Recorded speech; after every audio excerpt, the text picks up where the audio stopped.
Extreme honesty is probably the best thing, right? I think being extremely open and honest about your situation, right? And just if you can justify things, right? Like one of the things that I took from the military is I can say this thing with a degree of confidence because of this, right? So I think that's important to be able to say, I fucking feel this way because I did these things and I'm not okay with that and I need help.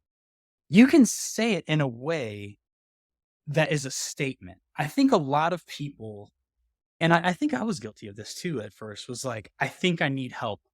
If you say, I think I need help to somebody, you're setting yourself up for failure. Because what the fuck does that mean? It's non-committal, first of all. But let's say, and I don't want to put my mom on the spot.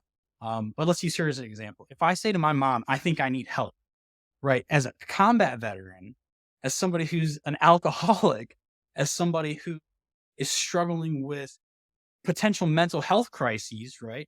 Like when I was quitting drinking, I voluntarily gave my firearms up, right? My mom didn't ask me to do that. Nobody asked me to do that. That was part of the thing where I'm like, all right, cool. I realize what kind of fucking murky territory I'm in. I'm getting ready to quit drinking after having been drinking for I need as much safety, relative safety as I can fucking get, right? I don't know. But just if you were to say that to somebody, I think I need help. The help I needed was, I need your firearms, battle buddy. I need you to commit to me verbally that you're not going to harm yourself. And I need you to work with me on coming up with a plan to reduce or quit your drink. My mom's not in a position to do that for me. She's seen the symptoms, right? She's not in a position to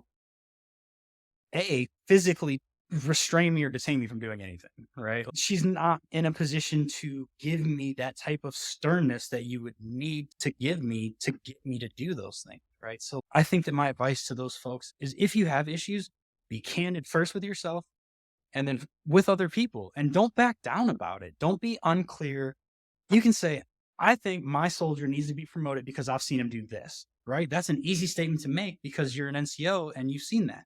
Well, now you have to do the same thing, but you have to be able to look inside and be able to articulate what the problem is, and B, and then say it with some authority. By the time I went in to quit drinking, I was already saying those statements like that. The writing had been on the wall for a long time, right? I'd already lost my fucking clearance because I was drinking too much.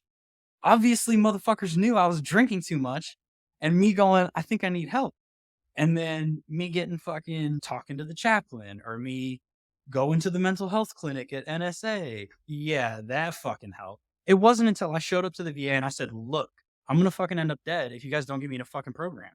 And it was still 2.5 weeks until they got me into a program, right?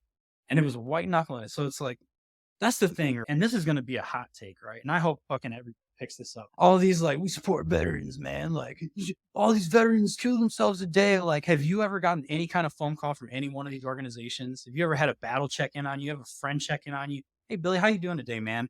Where are your firearms at? That's a weird conversation to have in the first place, but it's definitely not fucking happening for veterans who are at risk.